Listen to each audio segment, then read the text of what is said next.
আমার জন্মের পর নাকি আমাকে নিয়ে সারা পরিবারের কান্নার মেলা বসে গিয়েছিল। আমার মাও নাকি আমাকে বুকের দুধ দিতেন না, কারণ মেয়ে হয়েছি বলে। পরিবারের সবার ইচ্ছা ছিল প্রথম ছেলে সন্তান হোক। ছেলে হলে তাদের সব স্বপ্ন ও মনের আশা পূরণ করবে। আমার জন্মের পর আমার বাবা দেওয়ালে মাথা ঠোকে ঠোকে কেঁদেছিলেন অনেক। অথচ তারা কেউই ভাবে না তাদের সবারই জন্ম কোনো না কোনো নারীর গর্ভে হয়েছে। আমি ঋতু। মা বলতো আমার শরীরের বৃদ্ধি খুব অল্প বয়সে অনেক বেড়ে গিয়েছিল। আমি সুন্দর কিনা জানি না, কিন্তু আমি বেড়ে ওঠার সাথে মা বাবার আমাকে নিয়ে আফসোসের শেষ ছিল না। এদিকে গ্রামের সবাই আমাকে দেখলে আর চোখে তাকাতো, জিব্বা দিয়ে ঠোঁট ভেজাতো। আমি হরেক রকম মানুষের অসাধু কথা বার্তার মধ্যে দিয়েই আমার প্রাইমারি পার করলাম।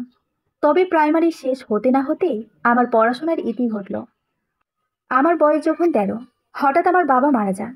এতিমকে সবাই সান্ত্বনা দিতে এসেছিল। সেই সাথে এসেছিল এতিমের কাছে আরো কিছু পেতে। দুঃসম্পর্কে দাদা চাচার বয়সীরা এসে আদরের ছেলে কত যে বুকে হাত দিতে চেয়েছে, তার আর হিসেব কে রাখে। আমার বয়স যখন 14 বছর, তখন একদিন মা আমাকে আমার চাচার কাছে রেখে চলে গেলেন অন্য সংসারে। সেদিন আমি বুঝেছিলাম আমার জীবনে আপন বলতে আর কেউ রইল না। সেদিন থেকে আমি আমার চাচার ঘরেই আমার নতুন ঠিকানা হলো। এক রাতে চাচার ছোট ছেলে যে কিনা আমার 1 বছরের ছোট, সে আমার ঘরে আসলো।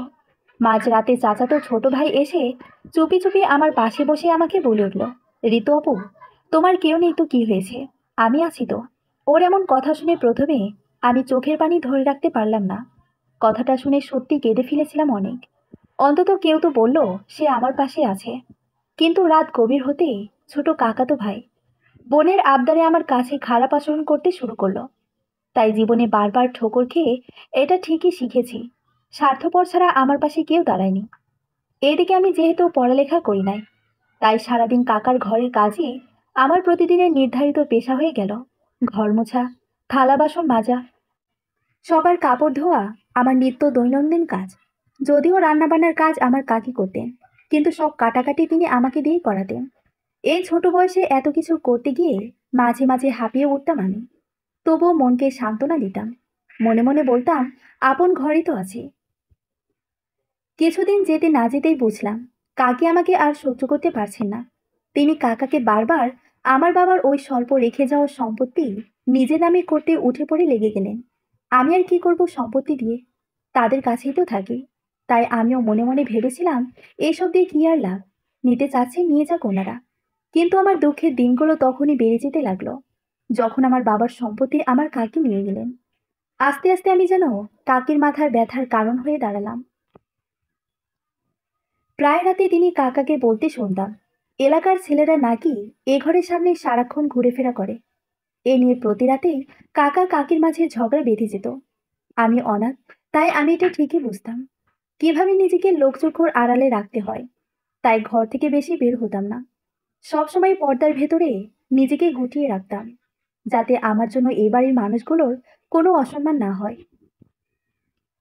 এক সকালে কাকারা সবাই চলে গেল ঢাকা। রয়ে গেল শুধু তাদের বড় ছেলে। তার কলেজে পরীক্ষা দেখে যাবে না। আমার উপর দায়িত্ব তার খেয়াল রাখা।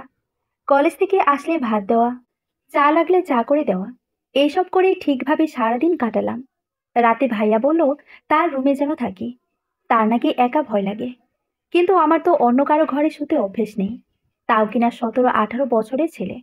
অনিচ্ছাকৃত বাধ্য হয়ে যেতেই হলো। সে খাটে আর আমি ফ্লোরে। বারবার কাপড় টেনে ঠিক করে শুয়ে আছি। প্রচন্ড গরম, তাও গায়ে চাদর দিয়ে রেখেছিলাম। ঘুম আসছিল না, কারণ এভাবে কখনো এক ঘরে কোনো ছেলে নিয়ে থাকি নাই আগে। অজানা এক ভয়ে কেঁপে উঠছিলাম একটু পর পর। কিছুক্ষণ পরেই বুঝতে পারি ভাইয়া খাট থেকে নেমেছে। টয়লেটে যাবে ভেবে আমি ঘুমের মতো করে পড়েছিলাম। কিন্তু ঠিক একটু পরেই আমি আমার কোমরে কারো স্পর্শ পাই। হাতটা কোমর থেকে অল্প অল্প করে উপরের দিকে উঠছিল। ভয়ের সংশয়ে আমি পাথর হয়েছিলাম, যেন কি হচ্ছে কিভাবে হচ্ছে জানি না। যখন হাতটা পুরোপুরি আমার বুকের উপর রাখা হলো, তখন আমি মানুষটার দিকে ঘুরে তাকালাম। ভাইয়া আমার দিকে একটা হাসি দিয়ে আর এক হাতও আমার আরেক বুকের উপর রাখলো। আমি অন্ধকারে অনুভব করলাম আমার কেউ নেই এই দুনিয়ায়। আস্তে আস্তে শুরু হলো তার অসভ্যতা। আমার সালোয়ার আমার ইচ্ছার বিরুদ্ধে খুলতে শুরু করলো। আমি চিৎকার দেব বলে ভাইয়াকে শাসালাম, কিন্তু সে আমার কোনো কথা শুনল না। একটা পর্যায়ে আমি তার বিরুদ্ধে গেলাম, কিন্তু সে তখন আমারই ওড়না দিয়ে আমার মুখ হাত বেঁধে আমার উপর নির্যাতন করলো। সারা রাত মুখ বুজে সহ্য করলাম তার অমানবিক নির্যাতন। মানুষ অসহায় হলে তখন তার মূল্য থাকে না। কাকা কাকি তার এই প্রাপ্তবয়স্ক ছেলের কাছে রেখে গেছেন। একটিবার ভাবিনি আমি মেয়ে, আমি অবলা নারী। ভেবেছিলাম কাকা তো বড় ভাই, অন্তত আমার সাথে এরকম আচরণ করবে না, বোনের মতো দেখবে। কিন্তু না, এই পৃথিবীতে নারীরা শুধুমাত্র পুরুষের ভোগের সামগ্রী। চারিদিকে পুরুষতান্ত্রিক হিংস্র দাবায় আমি প্রতিনিয়ত এক একজনের লালসার শিকার হচ্ছি। কেউ কি নেই এই দুনিয়ায় আমায় যোগ্য সম্মান দিয়ে আমাকে এই অন্ধকার জীবন থেকে মুক্তি দেবে? শরীরে প্রচন্ড ব্যথা নিয়ে আমি গঙ্গাতে ছিলাম। তখন কাকাতো ভাই আমার হাত ও মুখের বাঁধন খুলে দিল। প্রচন্ড ঘৃণা নিয়ে তাকালাম ভাইয়ের দিকে। ছি, আজ পৃথিবীর কাউকে আমি বিশ্বাস করি না। মানুষ কতটা নীচ হতে পারে, যা আমি প্রতিনিয়তেও জীবন থেকে ঠোকর খেয়ে খেয়ে বুঝেছিলাম। পরদিন কাকা কাকি সবাই আসলো। আমি কাকিকে নির্জনে সবকিছু খুলে বললাম, কিন্তু তারা আমার কথা বিশ্বাস করেনি। বিশ্বাস করলেও নিজের ছেলের জন্য উল্টো আমাকে অপয়া মিথ্যাবাদী খারাপ নিয়ে বানিয়ে দিলেন কাকি ও কাকাতো ভাই। কাকার সামনে কাকি ও কাকাতো ভাই আমার উপর হাত তুললেন। আমি অনেক অনুনয় করে রক্ষা পাইনি। দিনের পর দিন শুরু হলো তাদের অত্যাচার। একদিন রাতে আমি পালিয়ে গেলাম। দু চোখ যেদিকে যায় সেদিকে ছুটলাম। কিন্তু এত বড় পৃথিবীতে আমার জায়গা হলো সবশেষে রাস্তায়। কিন্তু একাকী অসহায় হয়ে যখন রাস্তায় ঘুরছিলাম, সমাজের লোলুপ দৃষ্টি দিয়ে তাকাতে লাগলো আমার দিকে। ভাবলাম আজ নয় কাল মানুষ নামক হিংস্র পশুর এই জগতে হয়তো দিনে দিনে নিঃশেষ হতে হবে আমাকে। তাই ঠিক করলাম আত্মহত্যা করব। রাস্তার উপর বিশাল ব্রিজ থেকে লাফিয়ে পড়ার মনস্থির করলাম। তখন পুলিশের টহলরত এক গাড়ি সেই রাস্তা দিয়ে যাচ্ছিল। আমাকে দেখে নারী কনস্টেবল দুইজন ধরে নিয়ে গাড়িতে তুলল। একজন পুলিশ জানতে চাইলো আমার ঠিকানা। আমি বললাম এই সংসারে আমার কেউ নেই বলেই তাদের পরিচয় দিলাম। আমি অনাথ, এতিম, একা। সেই গাড়িতে একটি যুবক বয়সী পুলিশ সদস্য ছিল।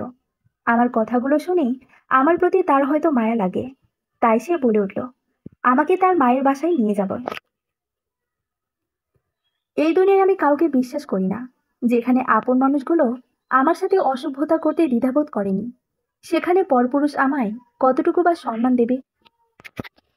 আমি কিছুক্ষণ চুপ হয়ে থাকলাম। একজন নারী কনস্টেবল মহিলা আমি ভয় পাচ্ছি এটা বুঝতে পেরে আমার পাশে এসে বসলো। মহিলাটি আমায় কানের কাছে এসে বললেন আমি যেন যাই। সেই মানুষটা নাকি খুব ভালো মানুষ। আমি যেতে রাজি হলাম। মানুষটি আমাকে তার বাসায় তার মায়ের কাছে নিয়ে গেলেন।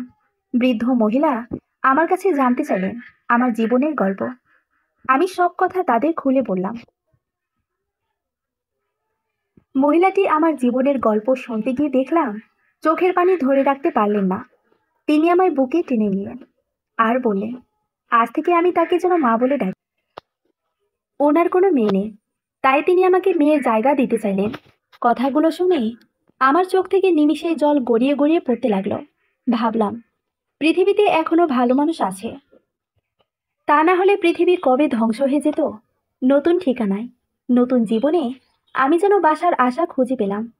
আস্তে আস্তে এই পরিবারের মানুষগুলো আমাকে পরম আপন করে নিতে লাগলেন। একটা সময় মনে হলো আমি এই পরিবারের একজন সদস্য। মাস কয়েক পরের ঘটনা।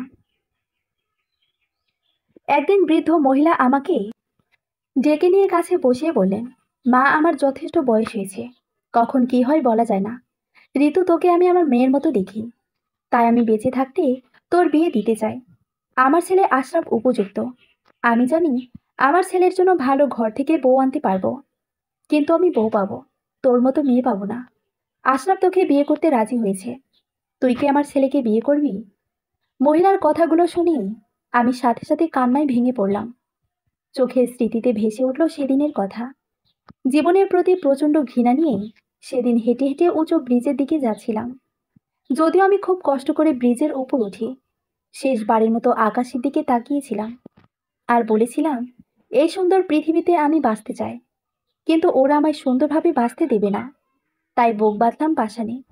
চোখ দুটো বন্ধ করে সিদ্ধান্ত নিলাম আমি ঝাঁপ দেব। হয়তো অল্প সময়ের ভেতর আমার জীবনে ইতি ঘটবে। ঠিক তখনই ওরা এসে আমায় বাঁচিয়ে দিল। আমি আবার নতুন জীবন ফিরে পেলাম। সেদিন কখনো ভাবিনি আজ আমি এমন একটা জীবন ফিরে পাবো। তাই পরক্ষণে চোখ তুলে তাকালাম মহিলার দিকে। আমার এই অন্ধকার জীবনে এই মানুষগুলো যেন আলোর মতো আবির্ভূত হয়েছে, যেখানে আমার জীবনের গল্পটা তুচ্ছ তাচ্ছিল্যের। লোকচক্ষু সমাজে সম্ভ্রমহীন নারী আমি, যার মা নেই, বাবা নেই, নেই মাথা গোজার ঠাঁই। অথচ এই রাস্তার মেয়েকে ওনারা আজ স্থান দিয়েছেন পুত্রবধূর সারিতে। তাই মাতৃতুল্য স্নেহময়ী মানুষটাকে জড়িয়ে ধরে কেঁদেছিলাম অনেকক্ষণ। আজ মাসের শেষ বৃহস্পতিবার। মা আমায় ডেকে নিয়ে বললেন, ঋতু, আজ আশরাফ আসবে, ছেলেটার জন্য ভালো কিছু রান্না করিস মা। কথাটা শুনে আমি খুব আগ্রহ নিয়ে কিচেনে প্রবেশ করলাম। নিজ হাতে ওই মানুষটার জন্য পরম যত্নে হরেক রকম খাবার রান্না করলাম। রান্না করতে গিয়ে হঠাৎ চোখ দুটো জলে ভিজে গেল বারবারই। হাতের উল্টো পিঠে চোখের জলগুলো মুছলাম অগোচরে। আর নিজেকে বললাম, সমাজে মানদণ্ডে আশরাফ একজন উচ্চ পদস্থ সাব ইন্সপেক্টর সুদর্শন যুবক, জেনে শুনে এই অবলা নারীকে বিয়ে করতে চাচ্ছেন। অথচ মানুষটা চাইলে আমার থেকে অনেক সুন্দর ভালো ঘরে মেয়ে খুঁজে বিয়ে করতে পারতেন। তার এই সহানুভূতি আমাকে হয়তো বাঁচার নতুন স্বপ্ন জাগাবে। পৃথিবীতে যেমন খারাপ মানুষ আছে, ঠিক তদ্রূপ ভালো মানুষও আছে, যা ওই মানুষগুলোকে না দেখতে হয়তো বুঝতে পারতাম না। বিকেল 5টার দিকে আশরাফ বাড়িতে ফিরলেন। দেখলাম ভ্যান গাড়ি ভর্তি মাসের সমস্ত বাজার সদাই নিয়ে। খুব ইচ্ছে করছিল রোদে পড়ে যাওয়া মানুষটার পাশে গিয়ে বাতাস করব, কিন্তু বিষয়টা ভাবতে আমার লজ্জা মাথা কাটা গেল। কিচেনে দৌড়ে গেলাম। তাড়াহুড়ো করে ঠান্ডা পানি দিয়ে 1 গ্লাস লেবুর শরবত বানিয়ে ওনার সামনে এসে দাঁড়ালাম। আমার হাতে শরবতের গ্লাসটি দেখে মানুষটি অপলক দৃষ্টিতে মাথা তুলে তাকালেন।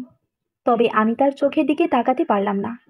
খুব ইচ্ছে করছিল তাকে মন ভরে দেখি, কিন্তু আমার সেই সাহসটুকু হলো না। বারবার মানুষটির সামনে নিজেকে নিতান্ত ছোটে মনে হয়েছে। তাই লেবুর গ্লাসটি হাতে নিয়ে দ্রুত কিচেনের দিকে চলে আসলাম। তবে এসে জানালার পর্দার আড়ালে লোকটাকে বার কয়েক লুকিয়ে দেখলাম। সন্ধ্যার শেষ প্রহরে আমি আমার রুমে বসেছিলাম। হঠাৎ মা এসে রুমে প্রবেশ করলেন, হাতে কি যেন একটা। চোখ তুলে তাকাতেই দেখলাম একটা শপিং ব্যাগ। আমার হাতে দিয়ে তিনি বললেন, মা ঋতু, আমার ছেলে আশরাফ তোর জন্য একটা শাড়ি কিনেছে, দেখ তো কেমন হয়েছে। অতপর ব্যাগটি আমার হাতে দিয়ে তিনি রুম থেকে চলে গেলেন। আমি প্রচণ্ড উৎকণ্ঠায় ব্যাগের দিকে তাকালাম। একটি বাহারি শাড়ি, নিপুণ হাতে মোলায়েম নকশার তৈরি। শাড়িটি দেখতে অসম্ভব সুন্দর ছিল। মানুষটি হয়তো অনেক দোকান ঘুরে এই কাপড়টি কিনেছে। মুহূর্তে চোখের কোণে 1 ফোঁটা জল বেরিয়ে আসলো। কিছুক্ষণের জন্য নিজেকে অনেক সুখী মনে হলো। তৎক্ষণাৎ কাপড়টি হাতে নিয়ে আমি আয়নার সামনে গিয়ে দাঁড়ালাম। এবার কাপড়ের একটা অংশ কাঁধে রেখে নিজের দিকে তাকিয়ে বললাম, হয়তো আমার এ জীবন বৃথা যায়নি। আজ কিছুদিন হলো আশরাফ বাড়িতে আছেন। আমাদের বিয়ের জন্য বাড়িতে অনুষ্ঠান সম্পর্কিত বিভিন্ন আয়োজন চলছে। দিন কয়েকের ভিতর আমাদের বিয়ে। হঠাৎ আশরাফ আমার রুমের দরজায় এসে দাঁড়িয়ে আমাকে লক্ষ্য করে বললেন, আপনি একটু রেডি হয়ে নেন। কথাটা শুনে আমি বিস্মিত চোখে তাকালাম। আমাকে অবাক হতে দেখে এবার আগ বাড়িয়ে বলে উঠলেন, মা বলেছেন আপনাকে নিয়ে মার্কেটে যেতে, বিয়ের বাজার করতে হবে। একটু তাড়াতাড়ি রেডি হয়ে নেন প্লিজ। আমি শুধু মাথাটা নিচের দিকে রেখে হ্যাঁ বলে সায় দিলাম। তবে মনের ভিতরে আনন্দের উচ্ছ্বাস যেন কিছুতেই বাদ মানছে না। উনি চলে যেতে সাথে সাথে মাথা ঘুরিয়ে নিয়ে ঠোঁটের কোণে এক চিলতে হাসি রেখে নিজের সাথে আনন্দটুকু শেয়ার করলাম নিমিষে। এবার নিজেকে বললাম, তবে কি সত্যি আমি এই পৃথিবীতে একা নই? এই অভাগিনীর জীবনে সত্যিই তাহলে সুখ নামক স্বপ্ন দুয়ারে কড়া নাড়ছে। তৎক্ষণাৎ উৎফুল্ল মনে তাড়াহুড়ো করে আলমারির দিকে ছুটে গেলাম আর সেদিনের ওনার দেওয়া শাড়িটি বের করলাম। এবার শাড়িটি পরে আয়নার সামনে গিয়ে দাঁড়ালাম। ঠোঁটে হালকা গোলাপি লিপস্টিক এবং কপালে ছোট্ট করে আঁকলাম একটা গাঢ় কালো টিপ। পরক্ষণে নিজেকে গুছিয়ে নিয়ে মানুষটির সামনে গিয়ে দাঁড়ালাম। মাথা তুলে অনেকটা অবাক চোখে তাকালেন আশরাফ। তার অমন মায়াভরা চোখে তাকাতে গিয়ে কেন জানি আমার ভীষণ ভালো লাগছিল। কিন্তু আমাকে তাকাতে দেখে তিনি শরমনমিত হয়ে চোখটা সরিয়ে নিলেন মুহূর্তে। আর পরক্ষণে মৃদু গম্ভীর স্বর বলে উঠলেন, হ্যাঁ, এবার চলুন যাওয়া যাক। আমি শুধু ওনাকে অনুসরণ করে পিছনে হাঁটতে লাগলাম। সন্ধ্যার ঠিক আগ মুহূর্তে আমরা বাড়ি ফিরলাম। দুজনের হাতে গোটা 5-7টা শপিং ব্যাগ। কোনো কিছু বাদ রাখেননি তিনি। কাপড় থেকে শুরু প্রসাধনী, কসমেটিক, অ্যামিটেশন গয়না, এবং ব্যবহারের জন্য নিত্য প্রয়োজনীয় টুকিটাকি জিনিসপত্র পর্যন্ত কিনে এনেছেন আশরাফ। বিয়ের মাত্র 2 দিন বাকি, কেন জানি ইদানিং রাতে ঠিকমতো ঘুম হচ্ছে না আমার। সারাক্ষণ কি যেন একটা স্বপ্ন চোখের পাতায় ক্ষণে ক্ষণে আসে, কিন্তু যখনই স্বপ্নটা চোখে আসে ঠিক তখনই মনটাকে রাঙিয়ে দিয়ে যায়। তাই তো সারা রাত জেগে জেগে ঘুরিয়ে ঘুরিয়ে সেই স্বপ্নটা দেখি বারবারই। আজ একটু সকাল সকাল কিচেনের দিকে ছুটে গেলাম, একটা কেটলিতে সামান্য কিছু পানি দিয়ে চুলায় চা বসালাম। এবার দুটো কাপে চা হাতে নিয়ে একটা মাকে দিলাম, তারপর আরেকটা চায়ের কাপ ওনার রুমের দিকে নিয়ে গেলাম। আমাকে এত সকালে চা দিতে দেখে লোকটার চোখে মুখে কিঞ্চিত আনন্দের বহিঃপ্রকাশ। ওনাকে চা দিয়ে মায়ের রুমের দিকে আবারও ফিরে আসলাম। এবার মায়ের বিছানাটা ঠিক করতে যাব। ঠিক তখনই মা আমাকে লক্ষ্য করে বললেন, এদিকে আয় ঋতু। আমি ওনার পাশে গিয়ে বসলাম। এবার তিনি উঠে গিয়ে আলমারি থেকে কি যেন বের করলেন। ভালো করে তাকাতেই দেখলাম একটা বাক্স। প্রথম চাহনিতে বুঝতে পারলাম না, তৎক্ষণাৎ মা আমার সামনে এটা রাখলেন আর বললেন, মা ঋতু, এটা আমার গয়নার বাক্স। আমি আমার আশরাফের বউয়ের জন্য রেখেছিলাম। 2 দিন পর তুই আমার ছেলের বউ হবি। এই গয়নার বাক্সটি তুই রাখ। মায়ের কথাগুলো শুনে আমার চোখ দিয়ে অঝরে পানি পড়তে লাগলো। তাই সাথে সাথে মাকে জড়িয়ে ধরে কাঁদতে লাগলাম। কান্না চোখে মাকে বললাম, আমার কিছু লাগবে না, শুধু সারা জীবন এই অভাগিনীকে আপনার পায়ে ঠাঁই দিয়ে। তিনিও আমার মাথায় হাত রেখে বললেন, পাগল মেয়ে একটা, কাঁদিস কেন? আজ পর কাল তোর বিয়ে, এইভাবে কাঁদলে কি হয়? এটা তুই রাখ মা।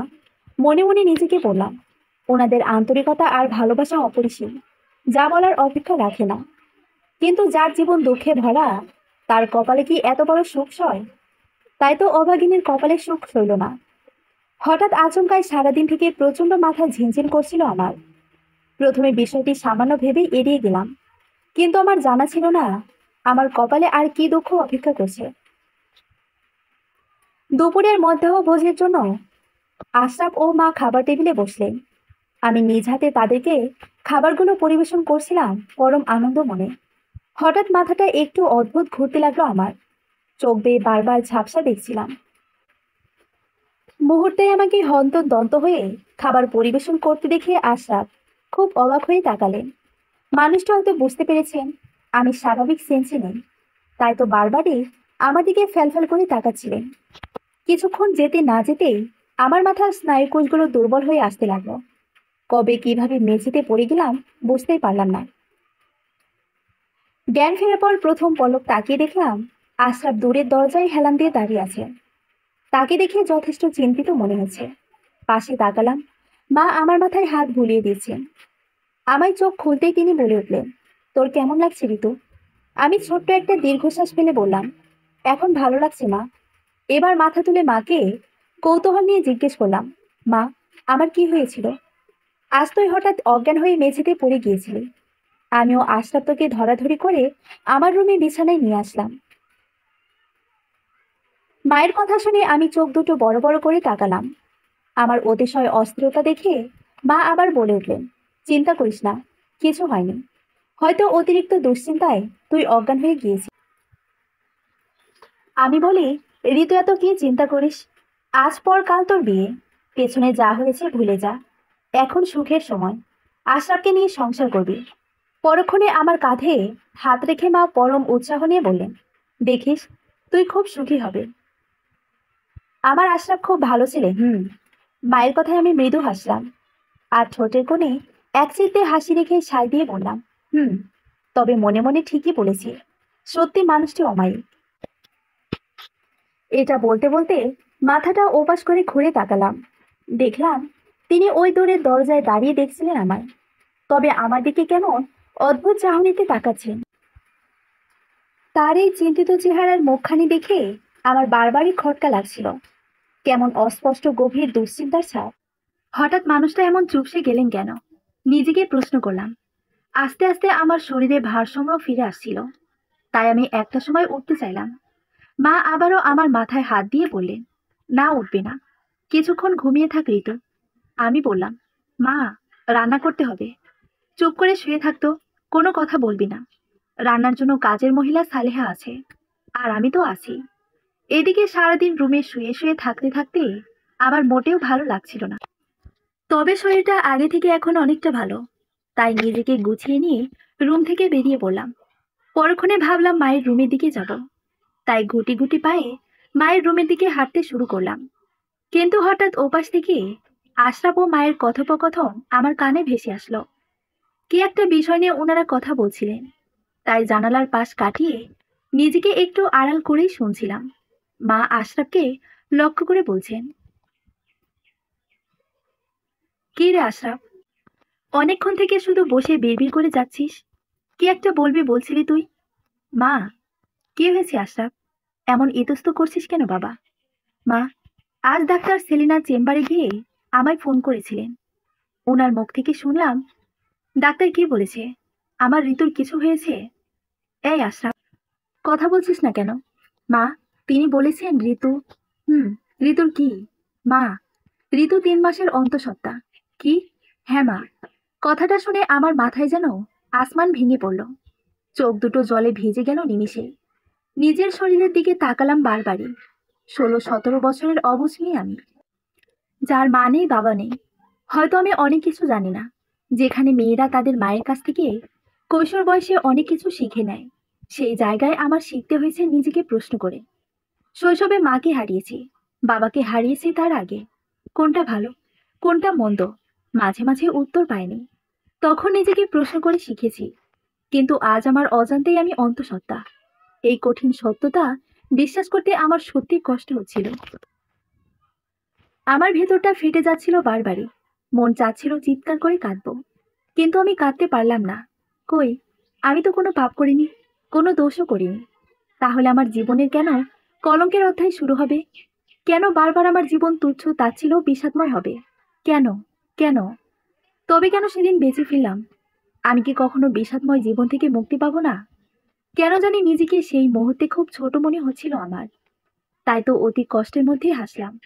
নিজেকে নিয়ে বারবার ঠাট্টা করলাম। এই কলঙ্কময় জীবনে আমাকে কেউ বরণ করে নেবে না। না, নেবে না। পৃথিবীর মানুষগুলো সৌন্দর্যের পূজারী, তবে সেটা পবিত্র সুন্দর। কেউ কলঙ্ক ভালোবাসে না, ঠিক আমাকেও ভালোবাসবে না। আমি তো অশুদ্ধ, অপবিত্র। চোখের জলে বুক ভাসিয়ে গঙ্গাতে গঙ্গাতে নিজের রুমে ফিরে আসলাম। রুমে ফিরতেই চোখ পড়ল ও পাশে আলনাটার ওপর, আমারই হাতে যত্নে রাখা লাল বেনারসিটা। ঠিক তার পাশে মেঝেতে সযত্নে রাখা অ্যামিটেশন বক্স। ঠিক ডান পাশে ড্রেসিং টেবিল। ড্রেসিং টেবিল রাখা সদ্য সাজানো প্রসাধনী জিনিসপত্র। ঠিক 2 দিন পাশে সদ্য কেনা খুঁটিনাটি আসবাবপত্র। কিন্তু ঋতুর চোখে এগুলো আজ কেবলই একটা স্বপ্ন, যা কান্না হয়ে চোখের আঙিনায় ভেসে যাচ্ছে নীরবে। খানিকক্ষণ লাল বেনারসির দিকে তাকালাম অবলক। খুব ইচ্ছে ছিল আমি বউ সাজবো। নাকে দেব সোনালি রঙের নথ, 2 হাতে সোনার চুড়ির গহনা, গায়ে জড়ানো লাল টুকটুকে বেনারসি, আর আলতারাঙা পায়ে ওই ফুলসজ্জার বিছানায় গুটিমুটি মেরে বসে থাকবো কারো প্রতীক্ষায়। তখন চারিদিকটা কেমন নিতর নিস্তব্ধ হয়ে রবে। আমি প্রহর গুনব সময়ে, যেমন ঘড়ির কাঁটার এক একটা সেকেন্ড চলে যাবে স্রোতের মতো। ঠিক তখনই আমার সকল নীরবতা ভেঙে কেউ একজন দরজা খুলে ঘরে প্রবেশ করবে। আমি থমকে যাব। আমার মনে হবে আমার গলার অবশিষ্ট লবটুকু শুকিয়ে কাঠ হয়ে গিয়েছে।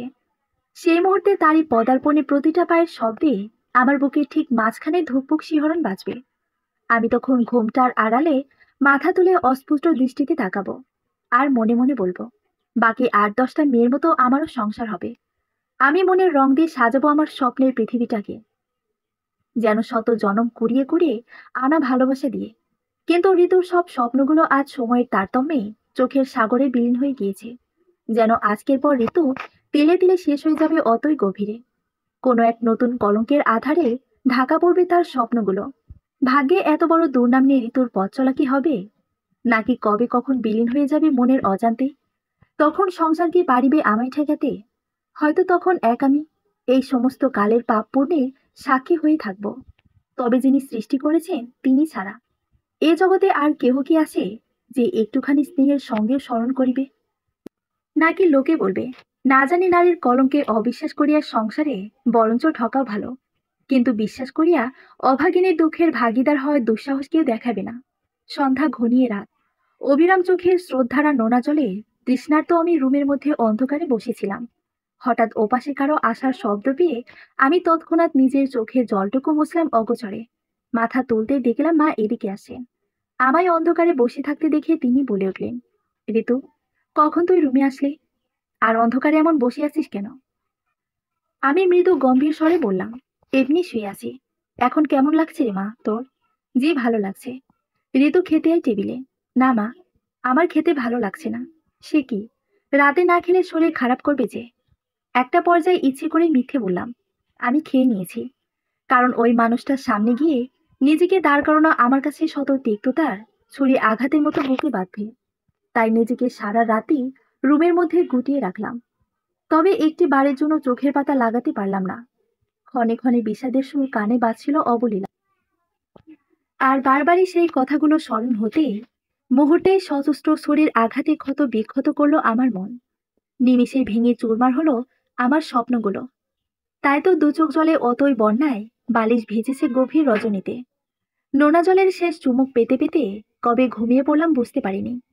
এইদিকে রাতে ঠিকমতো ঘুম হয়নি আমায়।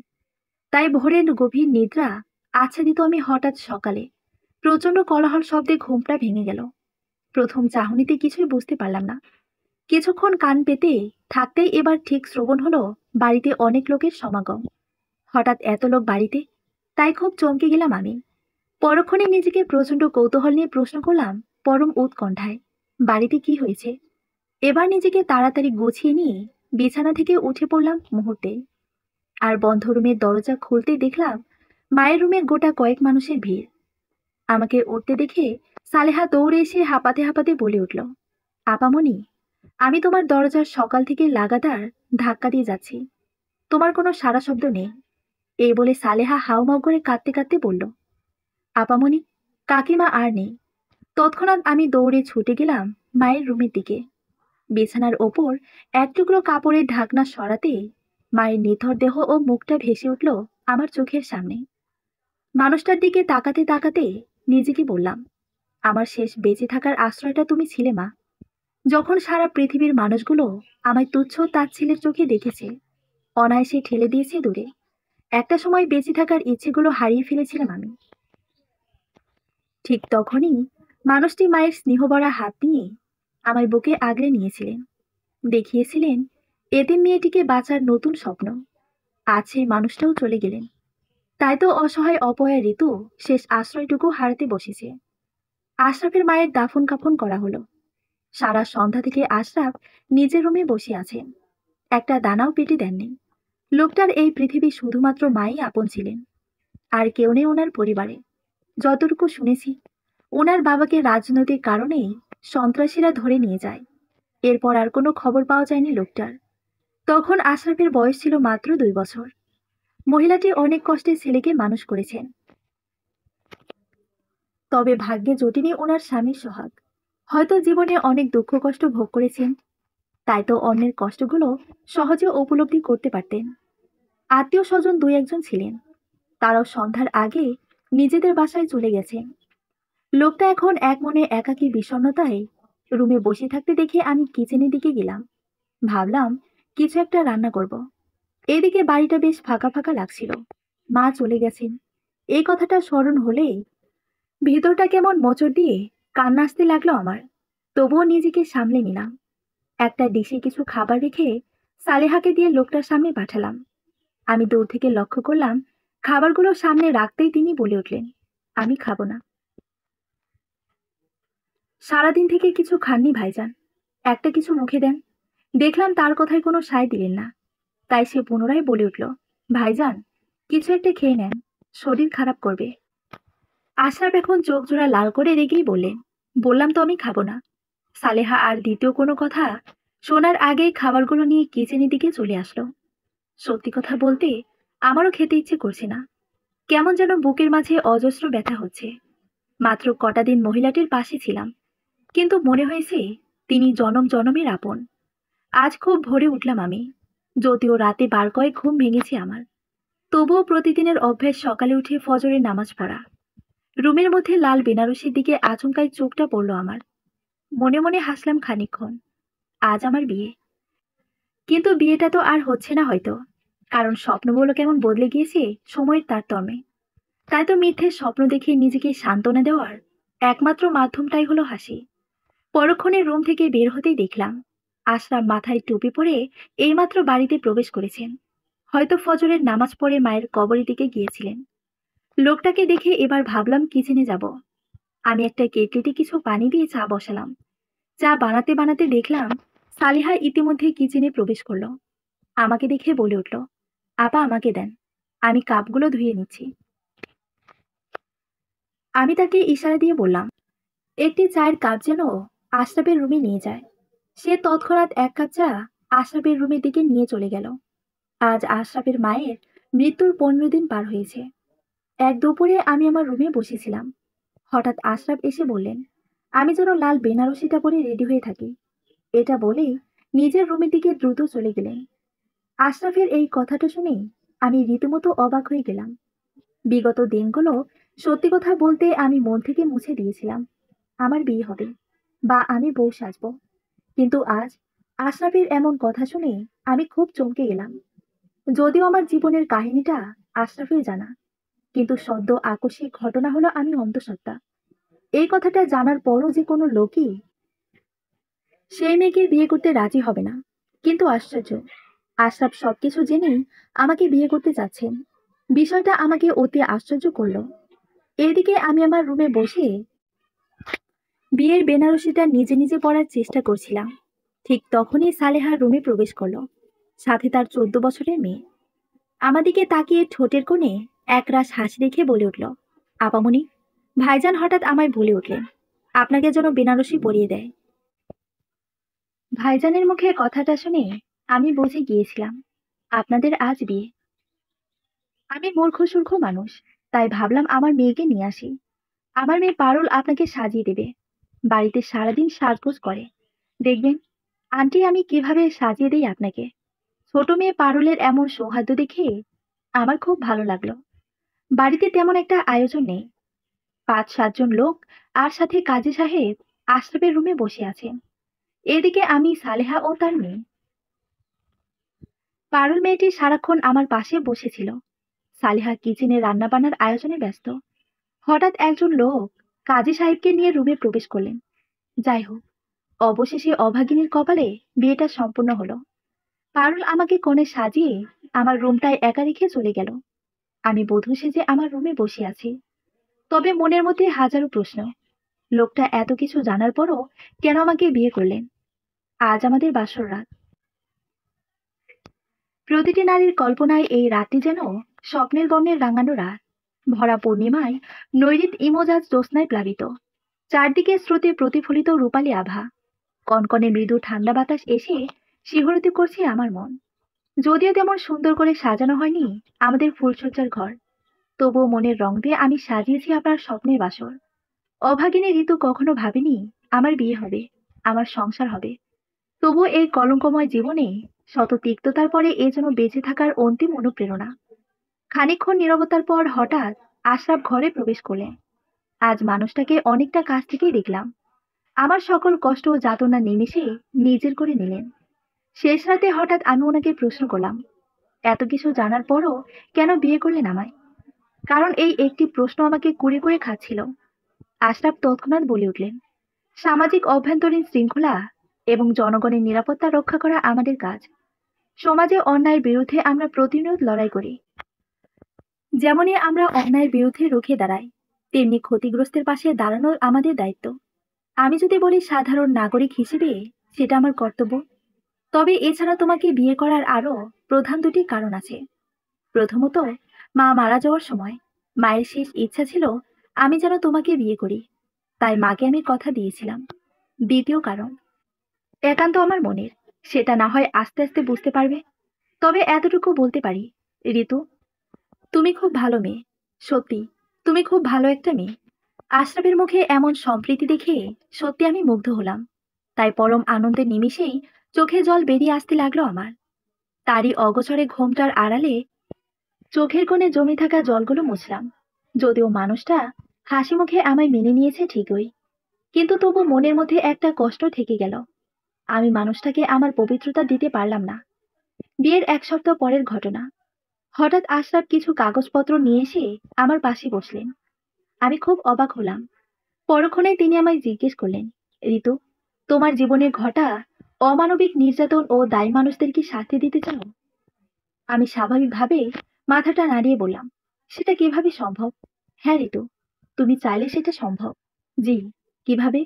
এসব অপরাধের সাক্ষী একমাত্র তুমি নিজে। তাই তোমাকে আদালতে খোলাখুলি সবকিছু বলতে হবে। আমি ওনার কথা শুনে চমকে গেলাম। তাই তৎক্ষণাৎ বলে উঠলাম, আমি আপনার বিবাহিত স্ত্রী। লোক সমাজে এইসব জানলে তোমার কি সম্মান নষ্ট হবে না?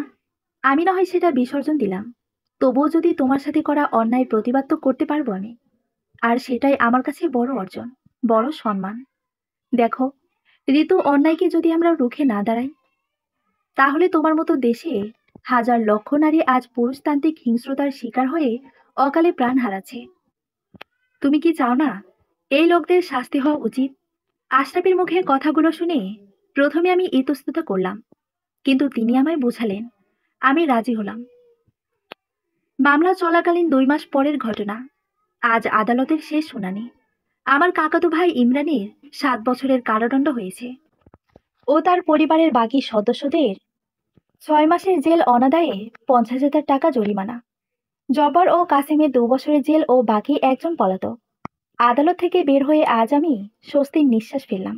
হ্যাঁ, যতই কষ্ট হোক আমার, কিন্তু সেই নরপিশাচদের তো শাস্তি দিতে পেরেছি। অতবার 22 বছর পরের ঘটনা।